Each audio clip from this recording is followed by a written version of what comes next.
Value zone hyper mart Nandamuri Balakrishna గారిచే November 28న నాచారంలో గొప్ప ప్రారంభం.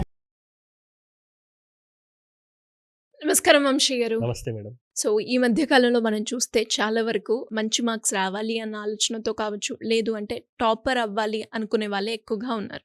కానీ వాళ్ళు చదివేటప్పుడు వాళ్ళు చేస్తున్న మిస్టేక్స్ కనుక ఎప్పుడైతే ఐడెంటిఫై చేస్తారో ఖచ్చితంగా వాళ్ళు ఏదైతే గోల్ అనుకుంటున్నారో ఇన్ని మార్క్స్ రావాలి అన్న గోల్కి రీచ్ అయ్యే అవకాశం ఉంది అని చెప్తూ ఉంటారు. కరెక్ట్. అసలు చదివేటప్పుడు పిల్లలు బేసిక్గా ఎలాంటి మిస్టేక్స్ చేస్తూ ఉంటారు? Yes madam. ఇంతకుముందు మీరు అన్నట్టుగానే గోల్ని రీచ్ అవ్వాలి అని అయితే అన్నారో చాలా మందికి ఇప్పుడు ఎలా చదవాలనే దానికి మనము చాలా చెప్పామన్నమాట. ఇంతమంది వీడియోస్లో ఎలా చదివితే బెటర్ మార్క్స్ తీసుకొస్తాము ఎక్కడెక్కడ అనేది. కానీ ఎక్కడ మిస్టేక్స్ చేయడం వల్ల వాళ్ళ మార్కులు కోల్పోతున్నారు అనేది కూడా మనం ఇంతగా చాలా ఐడెంటిఫై చేయాలి. క్లారిటీగా వాళ్ళు తెలుసుకున్నట్లయితేనే నెక్స్ట్ టైం అలాంటి మిస్టేక్స్ చేయకుండా ఉంటారు. సో ఫస్ట్ వచ్చేసి ఇంతకుముందు మీరు అన్నట్టుగానే గోల్ని రీచ్ అవ్వాలి అన్నారు కాబట్టి ఫస్ట్ ఆఫ్ ఆల్ చాలామంది మిస్టేక్స్ ఎందుకు స్టడీస్లో ముందరికి పోవట్లేదు, ఎందుకు వాళ్ళు స్టడీస్లో పర్ఫార్మెన్స్ వీక్గా ఉందంటే ఫస్ట్ వాళ్ళు స్టడీ ప్రకారం గోల్ సెట్ చేసుకోకపోవడం మేడం. ఫస్ట్ అంటే ఇప్పుడు ఫర్ ఎగ్జాంపుల్ ప్రతిరోజు స్కూల్కి కాలేజెస్కి వెళ్తారు వస్తారు, కానీ వాళ్ళు ప్రతిరోజు చెప్పినట్టుగా ఫోకస్ చేయరు. ఇంకా ముందుకు వెళ్ళే కొద్దీ వాళ్ళకు SA1 SA2 ఎగ్జామ్స్ ఎప్పుడైతే ఎగ్జామ్స్ అంటామో అప్పుడు ఆ ముందు ఒక్కరోజు 2 రోజులు మాత్రమే చాలా మంది బుక్స్ ప్రిపేర్ అవుతూ ఉంటారు. సో దీనికి రీజన్ ఏంటంటే వాళ్ళకి గోల్ సెట్ చేసుకోకపోవడం. అంటే SA1 సిలబస్ ఎంత ఉంది, నేను ఎప్పటిలోగా చదివితే నా సిలబస్ కంప్లీట్ చేసుకుంటాను, ఒకవేళ ఆ SA1 సిలబస్కి నేను 100% మార్క్స్ తెచ్చుకోవాలంటే సిలబస్ ఎలా డివైడ్ చేసుకొని చదివితే ఆ SA1లో బెటర్ రిజల్ట్ తీసుకొస్తా అనేది చాలా మందికి క్లారిటీ ఉండదు. కాబట్టి వాళ్ళు స్టడీస్లో వీక్ పడుతారు, అంటే వెనకబడిపోతుంటారు. కాబట్టి ఇప్పటికైనా దాని నుంచి ఓవర్కమ్ చేయండి. క్లియర్గా మీకు టైం ఉన్నప్పుడే గోల్ సెట్ చేసుకోండి. ఇప్పుడు నెక్స్ట్ యాన్యువల్ ఎగ్జామ్స్ వచ్చినప్పుడు మనం ఇప్పుడు గోల్ సెట్ చేసుకుందాం అనుకుంటే 5 days ముందో 10 days ముందో చాలా మంది ప్లాన్ వేస్తుంటారు. అలా కాకుండా మీకు టైం ఉన్నప్పుడు మాత్రమే, ఇంకా 2-3 months ఎగ్జామ్కి టైం ఉంది కాబట్టి ఇప్పుడే గోల్ సెట్ చేసుకోండి. నెక్స్ట్ సెకండ్ మిస్టేక్ ఏంటంటే చాలామంది ప్యాసివ్ రీడింగ్ చేస్తుంటారు మేడం. రీడింగ్ 2 types ఉంటుంది. ఒకటి active reading, 2 passive reading. Active reading అంటే మనం కాన్షియస్లో ఉండి దాన్ని అర్థం చేసుకుని చదవడం. ప్యాసివ్ రీడింగ్ అంటే జస్ట్ ఫార్మాలిటీకి చదవడం. అంటే అమ్మ చూస్తుందనో, లేకుంటే టీచర్ సార్ నన్ను చదువుకురమ్మన్నారనో, లేదనుకుంటే అప్పటికప్పుడు చెప్పడం కోసము చాలా ఫోకస్ ఉండదు అనమాట. ఇది కంప్లీట్గా ప్యాసివ్ రీడింగ్ అంటారు. ఎలా ఉంటుందంటే ఇంట్లో పేరెంట్స్ నువ్వు ఇది చదువుకో, నేను నెక్స్ట్ నాకు చెప్పాలి నువ్వేం చదవు అని చెప్పినప్పుడు జస్ట్ దాన్ని అలా ప్యాసివ్ చేసుకొని జస్ట్ అప్పటికప్పుడు మాత్రమే గుర్తుపెట్టుకొని అసలు దానికి అర్థం ఏమీ ఉండదు, వాళ్ళు చదివింది ఏ పర్పస్ చదివారని కూడా క్లారిటీ ఉండదు. సో ఇలా ఈ ప్యాసివ్ రీడింగ్ ఎక్కువ చాలా మంది చేస్తుంటారు. వాళ్ళు చదివినట్టు యాక్షన్ చేస్తుంటారు కానీ స్టడీస్లో మాత్రం ముందుకు ఉండదు. నెక్స్ట్ వచ్చేసి వీళ్ళు ఇలా చదువుతుంటారు, చదివిన తర్వాత వీళ్ళకి ఎలా రివిజన్ చేసుకోవాలో చాలా మందికి తెలియదు. అంటే ఇప్పుడు ఫర్ ఎగ్జాంపుల్ కొంతమంది ప్యాసివ్ రీడింగ్ చేస్తే ఇంకా కొంతమంది యాక్టివ్ రీడింగ్ చేస్తారు. అంటే మెజారిటీ ఆఫ్ ది స్టూడెంట్స్ ఇలా ప్యాసివ్ రీడింగ్ చేస్తున్నారు. మిగతా ఇప్పుడు ఎవరైతే కొంచెం బెటర్గా చదువుతారో అనుకుంటున్నామో వాళ్ళందరూ కూడా యాక్టివ్ రీడింగ్ చేస్తారు. వీళ్ళు చేసే మిస్టేక్ ఏంటంటే వీళ్ళు రివిజన్ ఎలా చేసుకోవాలో తెలియదు. అంటే వీళ్ళు ఎంతసేపటికి స్పీడ్గా నా సిలబస్ అయిపోవాలి, నేను ఎగ్జామ్లో రాయడానికి స్పీడ్గా సిలబస్ కంప్లీట్ చేయాలని జస్ట్ చదవడం మీద ఫోకస్ చేస్తారు. కానీ ఆ చదివిన దాని మీద రివిజన్ ఎలా చేసుకోవాలనే దాని మీద ఫోకస్ చేయరు. సో రివిజన్ ఎలా చేసుకోవాలి చాలా మందికి నేను చాలా వీడియోస్లో కూడా చెప్పాను. ఈ రివిజన్ మీదనే ఒక వీడియో కూడా చేస్తాను, మీరు వీలైతే సెర్చ్ చేసి చూడండి. ఇప్పుడు మనం ఓన్లీ చదవడం మీద ఫోకస్ చేస్తారు, కానీ రివిజన్ టైంలో మీకు ఎగ్జామ్ హాల్లోకి వెళ్ళిన తర్వాత మర్చిపోవడానికి రివిజన్ లేకపోవడం. సో దీన్ని ఓవర్కమ్ చేయాలంటే స్పేస్డ్ రెపిటేషన్ టెక్నిక్, నేను ఈ టెక్నిక్ని క్లియర్గా ఒక వీడియో చేశాను, మీరు దాని మీద చూడండి. దెన్ నెక్స్ట్ వచ్చేసి ఇంకా చాలామంది స్టూడెంట్స్ చేసే మిస్టేక్ ఏంటంటే టీచర్స్ లేదంటే ఫ్రెండ్స్ ఇచ్చిన ఫీడ్బ్యాక్ని వాళ్ళు రిజెక్ట్ చేస్తుంటారు. అంటే టీచర్స్ కొంతమంది నువ్వు ఈ సబ్జెక్ట్లో వీక్ ఉన్నావనో, లేకుంటే నీ హ్యాండ్ రైటింగ్ బాగాలేదనో, ఇలా ఫ్రెండ్స్ లేదనుకుంటే వీళ్ళు టీచర్స్ చెప్పినప్పుడు కూడా చాలామంది స్టూడెంట్స్ ఏమంటారు సెల్ఫ్గా అనాలిసిస్ చేసుకోకుండా ఈ వాళ్ళ ఫీడ్బ్యాక్ని అసలు వీళ్ళు కేర్ చేయరు. సో ఇలా ఈ మిస్టేక్ చేయడం వల్ల నెక్స్ట్ ఎగ్జామ్లో కూడా వీళ్ళకి మళ్ళీ అంత బెటర్ మార్క్స్ వచ్చే అవకాశం లేదు. నెక్స్ట్ వచ్చేసి ఇంకో మిస్టేక్ చేస్తున్నారు, అంటే ఈ ఫీడ్బ్యాక్ని తీసుకొని వాళ్ళు అప్లై చేస్తే బెటర్గానే ఉంటుంది కానీ చేయరు. నెక్స్ట్ ఇంకో మిస్టేక్ ఏంటంటే మల్టీ టాస్కింగ్ చేయడం. అంటే మ్యూజిక్ వినడము, గేమ్స్ ఆడము, at a time multitasking చేస్తుంటారు వీళ్ళు, ఫ్రెండ్స్తో కలిసి బయటికి వెళ్ళడం.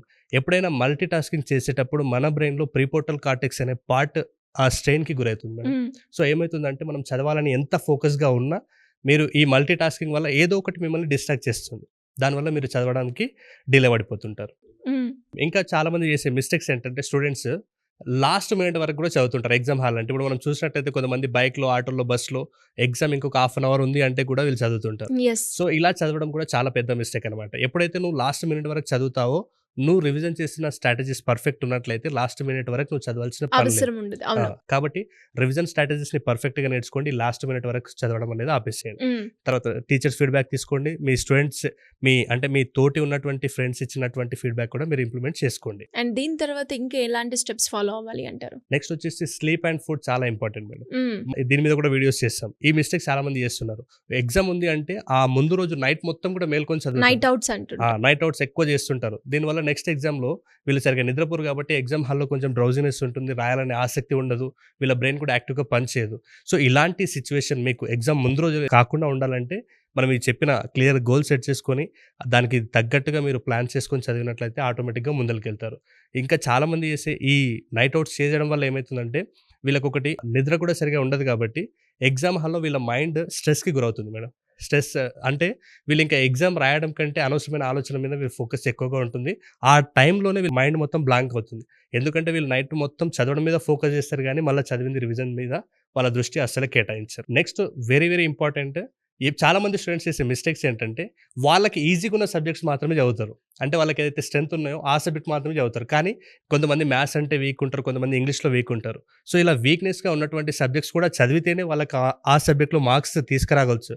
అప్పుడు మాత్రమే వాళ్ళ మార్క్స్ పెరుగుతుంది. కానీ చాలామంది చేసే మిస్టేక్ ఏంటంటే వీళ్ళు వాళ్ళ స్ట్రెంత్ అంటే వాళ్ళకి ఇష్టమైన సబ్జెక్ట్ మీద ఫోకస్ చేసి మిగతా అంటే వాళ్ళకి ఏదైతే ఇంట్రెస్ట్ లేని సబ్జెక్ట్స్ ఆ సబ్జెక్ట్ మీద వీళ్ళు ఫోకస్ చేయరు. దాని మీద కూడా ఫోకస్ చేసే ప్రయత్నం ఇప్పటి నుంచి చేయాలి. చాలా మంది స్టూడెంట్స్ చేస్తున్న మిస్టేక్ ఏంటంటే కనెక్షన్ అనమాట. ఒక టాపిక్ నుంచి ఇంకొక టాపిక్కి వెళ్ళేటప్పుడు ఈ టాపిక్కి నెక్స్ట్ టాపిక్ ఉన్నటువంటి ఆ కనెక్షన్ ఏంటనేది చాలా మంది స్టూడెంట్స్కి తెలియకుండా జస్ట్ దాన్ని బ్లైండ్గా ఫాలో అవుతున్నారు. దెన్ వెరీ లాస్ట్ మిస్టేక్ ఏంటంటే ఇదంతా ప్రాసెస్ కూడా వీళ్ళు ఓన్లీ రూట్ మెథడ్ నుంచి వెళ్తున్నారు. అంటే కేవలం బట్టి పట్టిన విధానాన్ని నెక్స్ట్ ఎగ్జామ్లో రాయడం, దాని తర్వాత మళ్ళీ స్టార్టింగ్ నుంచి వచ్చి మళ్ళీ నెక్స్ట్ ఎగ్జామ్ ఉంటే కూడా మళ్ళీ స్టార్టింగ్ నుంచి చదవడం. ఈ రిపీట్ ఎప్పుడైతే ఈ రూట్ మెథడ్ని వీళ్ళు ఫాలో అవుతుంటారో వీళ్ళు స్టడీస్లో ముందలుకోకుండా స్ట్రెస్ పెరిగిపోతుంది. ఇదంతా కూడా ఓవరాల్గా ప్రతి స్టూడెంట్ చేస్తున్న మిస్టేక్స్. ఈ మిస్టేక్స్ని ఓవర్కమ్ చేసినట్లయితే ఎగ్జామ్లో బెటర్ రిజల్ట్ తీసుకోవచ్చు మేడం. సో మరి ఎవరికైనా కూడా క్లాసెస్ అటెండ్ అయ్యి స్పీడ్ రీడింగ్ స్కిల్స్ పెంచుకోవాలి అన్న, హ్యాండ్ రైటింగ్ గురించి కావచ్చు, లేదు అంటే వాళ్ళు స్టడీస్లో ఎక్కడున్నారు, దాన్ని ఎలా ముందుకు తీసుకెళ్ళొచ్చు అనుకునే వాళ్ళు ఎలా అండి మిమ్మల్ని అప్రోచ్ అయ్యే ఛాన్స్ ఉందంటారు? Yes madam. అందరూ కూడా ఇప్పుడు చదవండి అంటున్నారు కానీ ఎలా చదవాలనేది మాత్రం క్లారిటీ ఇవ్వట్లేదు. చాలామంది స్టూడెంట్స్ అది తెలియకనే ఇబ్బందులు పడుతున్నారు. వీళ్ళందరి కోసమే నేను ప్రతి సండే కూడా 3 hours వర్క్షాప్ని డిజైన్ చేశాను మేడం. టాపర్ స్టడీ సీక్రెట్స్ అనే వర్క్షాప్. ఇది మార్నింగ్ 10 నుంచి ఆఫ్టర్నూన్ 1 o'clock వరకు ఉంటుంది. ఇక్కడ టాపర్ సీక్రెట్స్ ఏంటి, ఎలా మనం మన స్ట్రెస్ని హ్యాండిల్ చేసుకోవాలి, ఎలాంటి మెథడ్స్ యూజ్ చేసి చదవాలనేది పట్ల స్టూడెంట్స్కి క్లారిటీ ఇస్తాను. నెక్స్ట్ దీని తర్వాత ప్రతి మండే నుంచి సాటర్డే వరకు 6 days వర్క్షాప్ కండక్ట్ చేయబడుతుంది మేడం. ఇది ఆన్లైన్లో ఉంటుంది జూమ్ ద్వారా. ప్రతిరోజు సాయంత్రం కూడా 2 గంటలు ఉంటుంది. దీంట్లో memory skills plus speed reading 2 కోర్స్ని కలిపి ఆ 6 daysలో నేను వాళ్ళకి నేర్పిస్తాను. దెన్ ఇంకా ఎవరికైనా మా పిల్లలు ఆన్లైన్లో సరిగా వినలేరు అనుకుంటే వీళ్ళకి సెపరేట్గా ఆఫ్లైన్ సెషన్స్ కూడా ఉంటుంది. ఫుల్ డేస్ 2 days ఉంటుంది ఆఫ్లైన్ సెషన్. సో మీకు ఆసక్తిని బట్టి ఆఫ్లైన్కి రావాలంటే ఇక్కడ మన హైదరాబాద్లోనే వర్క్షాప్ కండక్ట్ చేయబడుతుంది. మీకు ఇంకా ఎలాంటి వర్క్షాప్స్ ఉంటాయనేవి పూర్తి డీటెయిల్స్ తెలుసుకోవాలంటే ఇక్కడ స్క్రీన్ మీద కనబడుతున్న నెంబర్కి కాల్ చేస్తే మా టీం పూర్తి డీటెయిల్స్ అందిస్తారు. రీసెంట్గానే మీరు స్పెషల్గా ఒక సెషన్ తీసుకుంటాను కాలేజ్లో కావచ్చు, స్కూల్లో కావచ్చు అని అన్నప్పుడు మనకి మచిలీపట్నం నుంచి అప్రోచ్ అవ్వడం జరిగింది. సో మరి అలానే ఎవరైనా కూడా స్కూల్స్ నుంచి కావచ్చు, కాలేజ్ నుంచి కావచ్చు, సెషన్స్ వైజ్ కూడా కావాలి అనుకుంటే ఎలా అండి? Yes madam. అంటే ఆ student school or college school యొక్క మేనేజ్మెంట్ యొక్క రిక్వైర్మెంట్ ప్రకారం అంటే మా స్కూల్ పిల్లలకి ఇది అవసరం ఉంది, లేకుంటే ఈ కంప్లీట్గా స్కిల్స్ అవసరం ఉంది, వీటి పర్పస్లో ప్రతి స్కూల్ కాలేజెస్కి కూడా మనము 3 hours వర్క్షాప్ కండక్ట్ చేస్తాం. లేదు అంటే కంప్లీట్గా ఒక ఫుల్ డే వర్క్షాప్ని కూడా కండక్ట్ చేస్తాం. ఈ 3 hours వర్క్షాప్ అంటే పిల్లలకి స్ట్రెస్ ఎలా హ్యాండిల్ చేయాలి, బెటర్ మార్క్స్ ఎలా తీసుకొని రావాలి, ఇలాంటి టాపిక్స్ మీద కవర్ చేస్తాం. లేదు మా పిల్లలకు అన్ని మెమరీ టెక్నిక్స్ నేర్పించాలి అనుకుంటే మాత్రం ఫుల్ డే వర్క్షాప్ని విత్ మెటీరియల్ వాళ్ళకి ఇచ్చి అందరికీ కూడా ప్రతి క్లాస్లో ఉన్నటువంటి స్కూల్ కావచ్చు, కాలేజ్ కావచ్చు, అందరు కూడా ఫుల్ డే వర్క్షాప్లో అటెండ్ అయ్యేలాగా కూడా వర్క్షాప్ కండక్ట్ చేయొచ్చు మేడం. అండ్ అదేవిధంగా కాంపిటేటివ్ ఎగ్జామ్కి సంబంధించిన టెక్నిక్స్, మెమరీ టెక్నిక్స్ ఏవైతే ఉన్నాయో అవి కూడా మీరు చెప్పడం జరుగుతూ ఉంటుందా కాలేజెస్లో ఎస్పెషల్లీ? Yes madam, sure. ఎందుకంటే ఇప్పుడు మనం చెప్పే టెక్నిక్స్ వల్ల వాళ్ళు ఆ డిగ్రీని ఎలా కంప్లీట్ చేయాలి, ఆ స్కూల్లో ఉన్నట్లయితే ఆ 10th class వాళ్ళు బెటర్ రిజల్ట్ ఎలా తీసుకురావాలి, ఇది మన టెక్నిక్స్ నుంచి నేర్చుకుంటారు. దెన్ ఎప్పుడైతే మనం ఇప్పుడు పిల్లలకి నేర్పిస్తున్నామో ఇవే టెక్నిక్స్ అప్లై చేసి వాళ్ళు ఆటోమేటిక్గా కాంపిటేటివ్ ఎగ్జామ్స్కి కూడా ప్రిపేర్ అవ్వడానికి చాలా బాగా హెల్ప్ అవుతుంది. థ్యాంక్ యూ అండి. Thank you so much. Thank you madam.